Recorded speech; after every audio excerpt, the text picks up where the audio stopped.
e eu jamais serviria um Deus ruim que me queimaria num local para sempre, porque isso nunca passou pela mente de Deus. Jeremias capítulo 7, versículo de número 31, olha aí, disse o profeta: edificaram os altos de Tofete, que está no vale do filho de Enom, para queimarem os seus filhos e suas filhas, o que nunca ordenei, nem passou pela minha mente.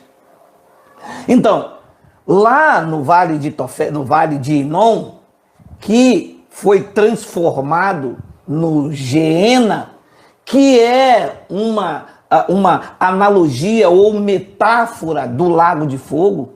O Geena era um local onde eram incinerados os corpos dos ladrões, dos malfeitores, dos assassinos.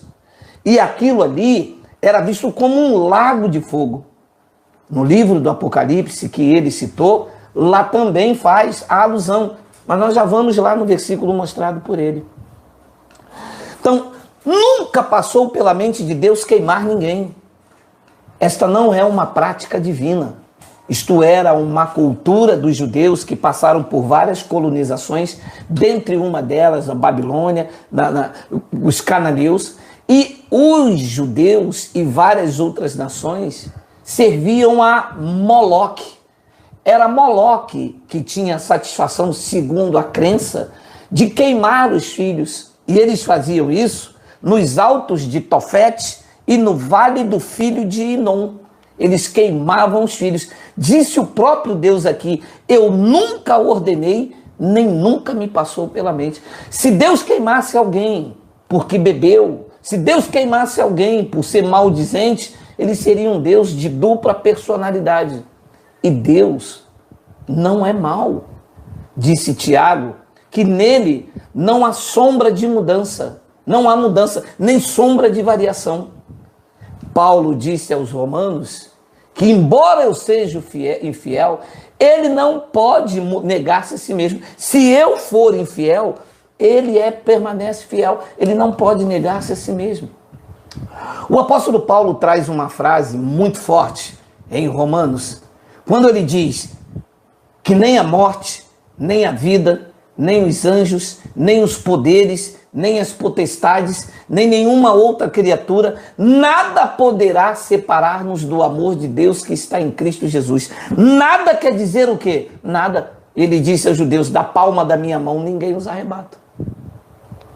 Então, o que Paulo estava dizendo depois da cruz, quando o pecado foi expiado naquele madeiro e a salvação dar-se-á pela graça, Paulo estava dizendo: se vocês forem roubadores, malfeitores, maldizentes, se vocês forem adúlteros, vocês não terão este reino que é paz, que é alegria, porque é o que as pessoas não têm.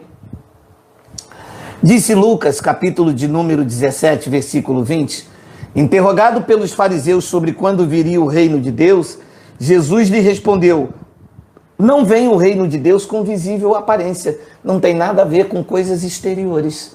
Diz Jesus, a quem eles... Versículo 21, nem dirão, ei-lo aqui, ou lá está, porque o reino de Deus é um lugar lá em cima no céu, no paraíso.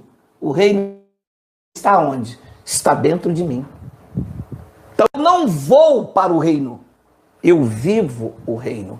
Quando é que eu deixo de herdar, de tomar posse dessa alegria?